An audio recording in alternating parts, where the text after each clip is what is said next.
Denise Scott Brown and Stephen Eisner released their seminal text, Learning from Las Vegas, in 1972. It was essentially a critique of modernist architecture and town planning of the 20th century. The book was an attempt to explain the urban landscape, which was dominated by chaotic symbols of consumerist society. While rebutting the universalisation of high modernism, they celebrated decoration, symbolism, public vernacular and populist architecture. Their urban study of the quasi-ersatz capital of the world, Las Vegas, is one of the top 10 architectural classic texts of the 20th century, along with works by Le Corbusier, Gropius, Mumford, Rossi, Jacobs and Koolhaas. The main premise of Learning from Las Vegas was that Main Street is almost all right.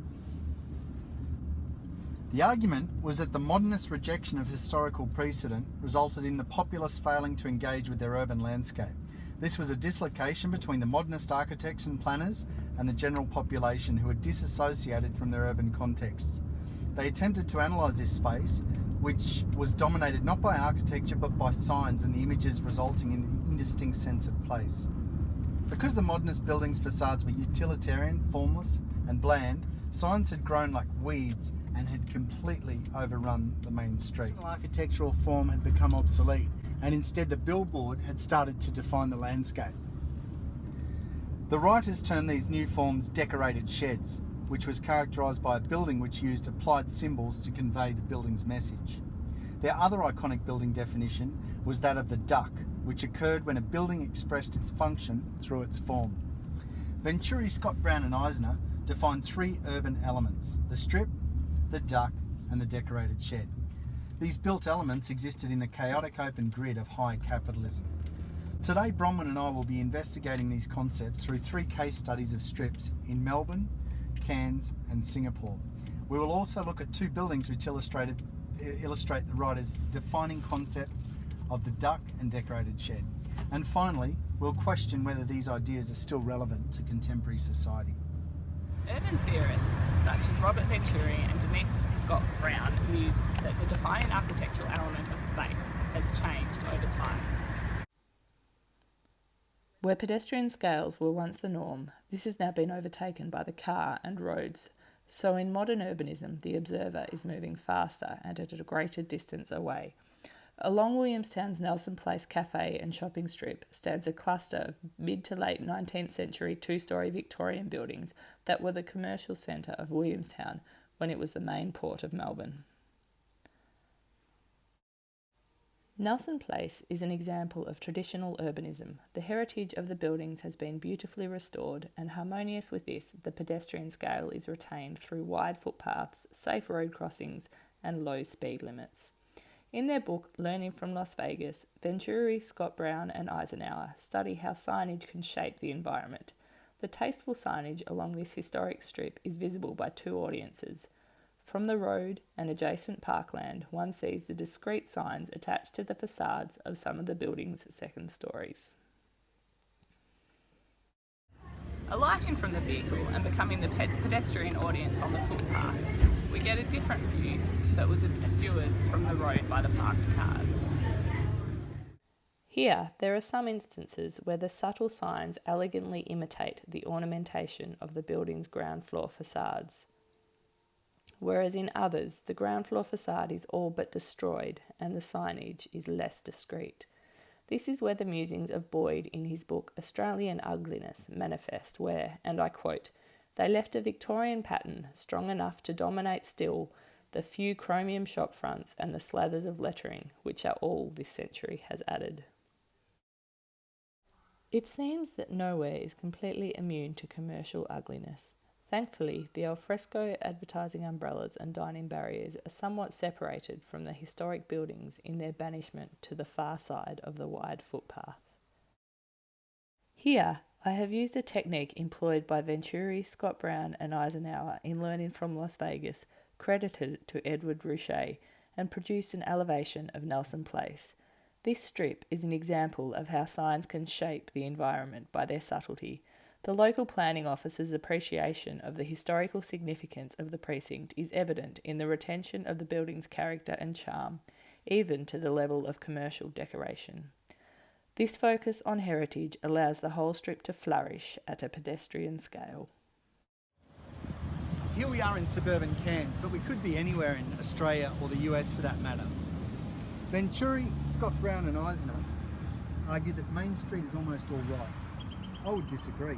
In fact, the biggest weakness they brought to their analysis, in my opinion, is that they weren't judgmental about the blight of Main Street. This rampant signage and the proliferating suburbs dominated by the automobile. In reviewing learning from Las Vegas, I want to be slightly more passionate and judgmental about this dysfunctional landscape, which wholly rejects nature and its ecosystems, which is in essence essential for human habitation. This autoscape is the visual metaphor of Australian suburbs into the 21st century.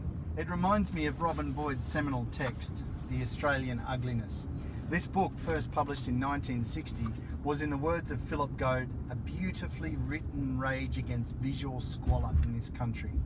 He was prophetic in railing against the scourge of featureism taking over the urban landscape.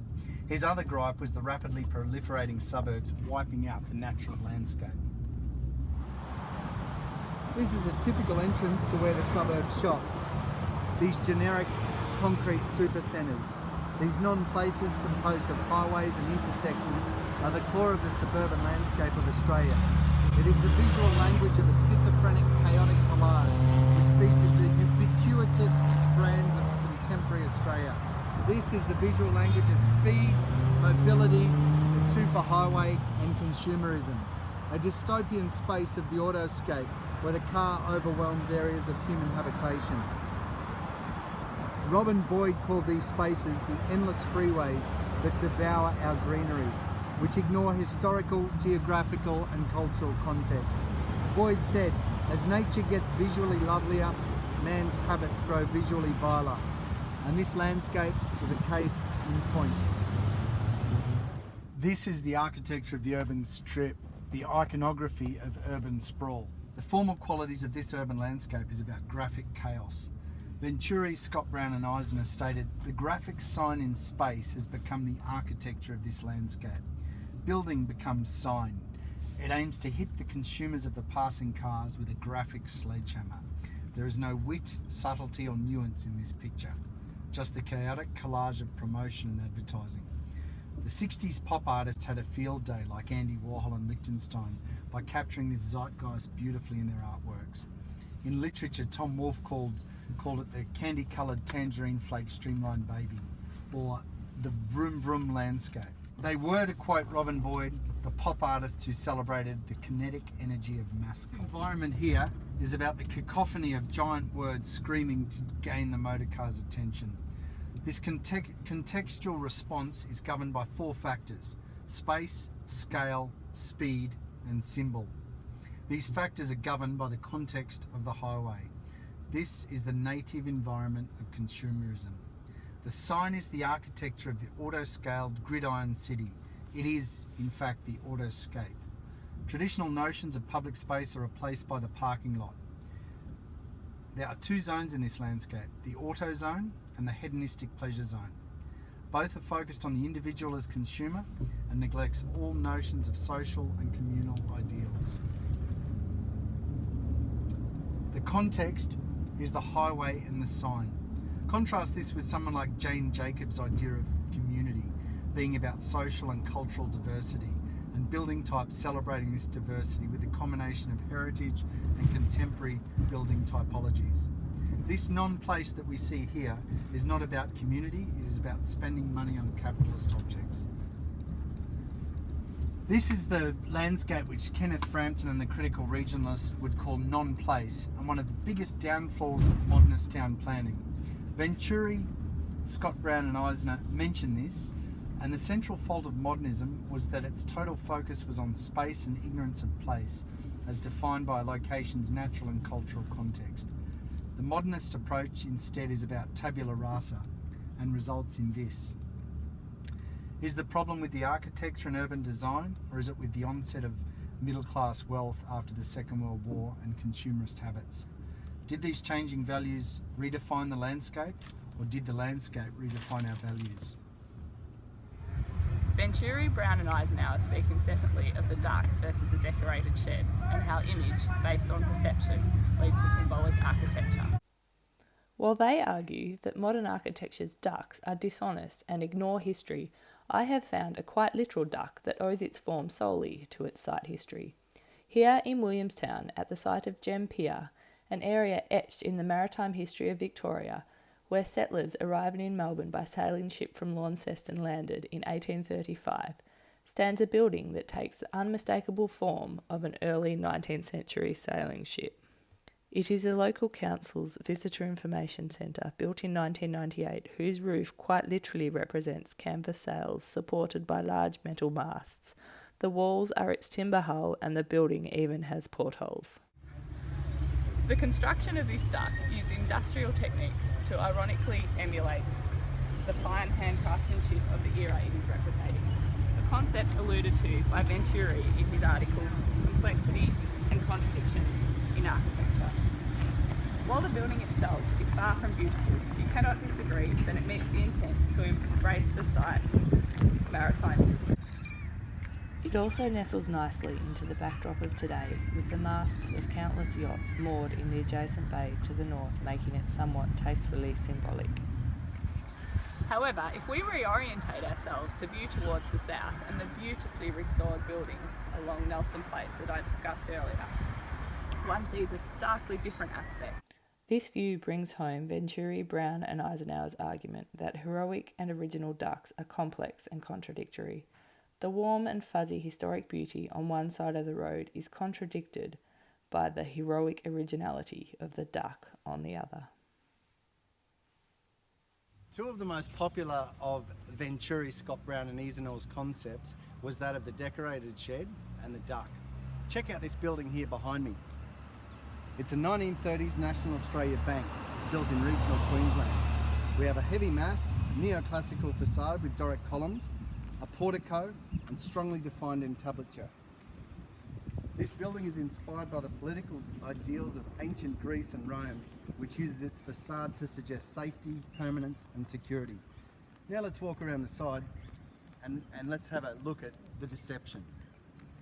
As you can see, it is a simple portal frame vernacular Queensland building, a weatherboard shed with a tin roof on stumps. It is, in the words of Venturi, Scott Brown and Eisner, a decorated shed.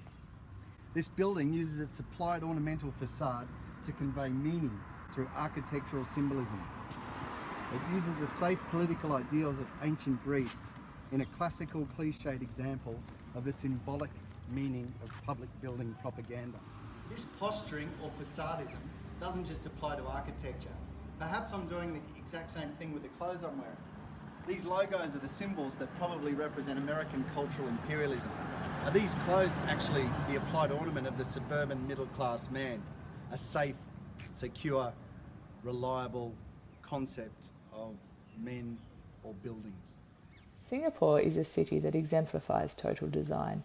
However, there is certainly not the banality to the city's megastructures that Venturi, Scott Brown and Eisenhower allude to when they discuss the deadness that results from too great a preoccupation with tastefulness and total design, and suggest that architects don't have fun with it. Contrary to their arguments of total design, many of the buildings in Singapore certainly do remind us of something else. Does this make them ducks? In his retrospective review of Learning from Las Vegas, Dale considered how buildings such as Singapore's Esplanade Theatres on the Bay, affectionately known as the Durian, reimagine monumental buildings as everyday items that are normally consumed by people. They transform the human architectural scale relationship into a distorted human-object relationship. And the striking and sighted, considerate form of this duck is far from alone in Singapore, particularly around the bay. In addition to all of Singapore's grand and remarkable ducks, the scatterings of gardens on bridges, along roads, anywhere there is space, including on the facades and rooftops of otherwise architecturally insignificant buildings, even inside the airport, are all part of the total design that give the city its identity and individuality and make it remarkable. These gardens also have a function.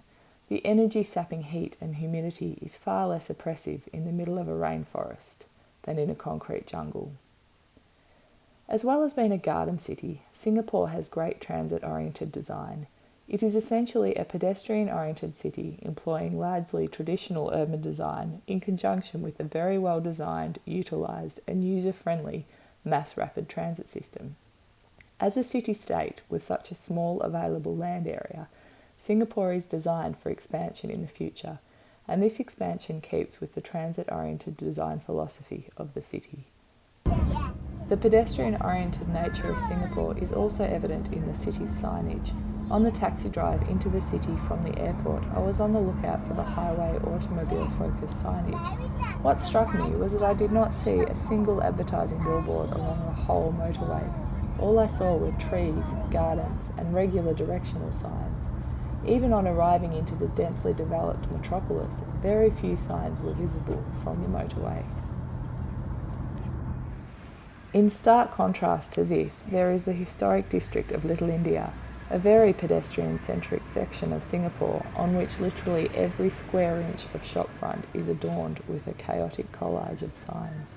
Signs are definitely targeted at the pedestrian, reflecting the reality that Singapore is sustainably designed against, as opposed to for, the motor car. One of the conclusions, or the main conclusion that I draw from learning from Las Vegas is that they weren't judgmental enough. While their analytics were excellent, they didn't seem to provide any real viable solutions. Some of the examples they used in solutions were some of their own architecture. I'm not a fan of Venturi's architecture. I think his postmodern solutions to modernist town planning and architecture were weak. One of the examples he uses in the book is Guild House. Now, Guild House to me looks like a modernist box with, a few ornamental facade-ish type pieces. The fact that they put an anodized metallic gold TV antenna on top of the building as a representation or a symbol of the elderly, I think is one of the most shallow, condescending statements I've ever seen in architecture.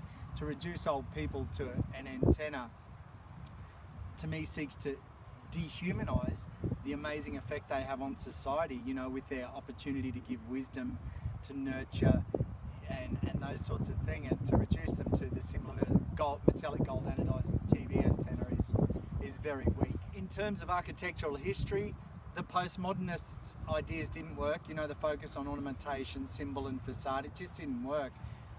It was a period in history through the 70s and 80s and perhaps some of the 90s, I would say that I don't think that we look back on as anything of real strength.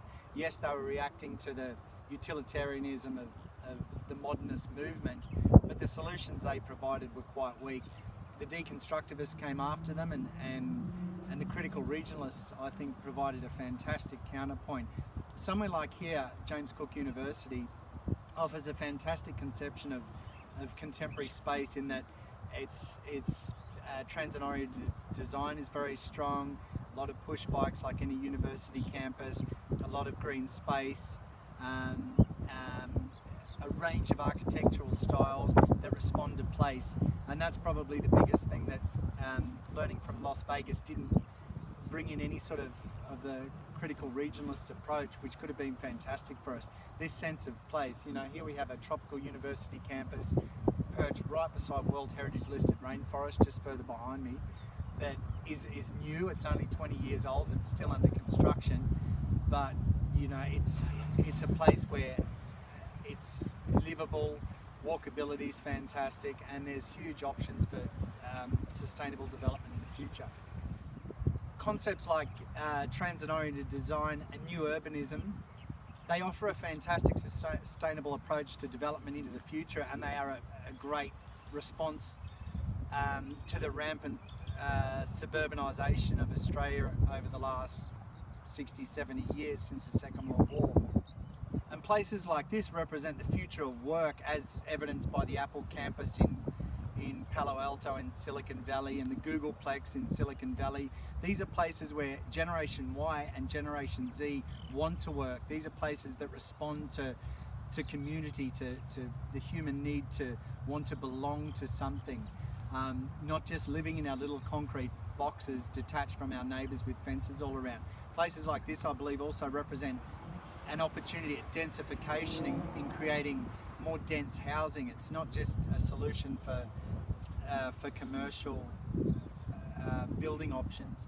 Ben and I have looked at how Venturi, Scott Brown and Eisenhower critique modernist town planning and architecture and its lack of social consideration and sustainable thinking in their book Learning from Las Vegas. A primary focus in part 1 of their text is how signage defines a site. They investigate the physiology of signage through scale, symbolism and information in Las Vegas. Subtle signage and a pedestrian focus on a historic strip can enhance the strip's heritage and historical significance, evoking nostalgia and a pleasurable experience. On the other hand, suburban strips where signage dominates an automobile-focused environment lack human scale and are chaotic representations of audacious consumerism with no sense of place. In Learning from Las Vegas, Venturi, Scott Brown and Eisenhower dedicate significant airtime to the dominance of the duck and the decorated shed in modernist architecture and how these two contrasting categories are site insensitive in different ways. Contrary to their argument, we found that ducks can be site sensitive, however there is no denying that they can also dominate a site by being too bold and heroic. Decorated sheds, on the other hand, may be evocative through their ornamental symbolism, but they are false and misleading. The facades convey messages that the buildings themselves don't necessarily represent. And finally, we looked at the relevance of Venturi, Scott Brown and Eisenhower's ideas from a contemporary perspective, looking at Singapore as a model city and the university campus as a representation of the future. The theorists blatantly denounce total design, arguing that it is too boring and lacking in architectural fun, excitement and originality. Contrary to this, Singapore is a city that has developed from a sustainable, all-encompassing design philosophy, and yet many of its buildings are incredibly bold and heroic. It seems that Venturi, Scott Brown and Eisenhower did a great job at identifying problems, but they didn't investigate solutions. Urban design of the future needs to focus on environmental sustainability through mass transport, pedestrians and bicycle-oriented design. It also needs to ignore consumerism and focus on socially driven, albeit more costly, architecture.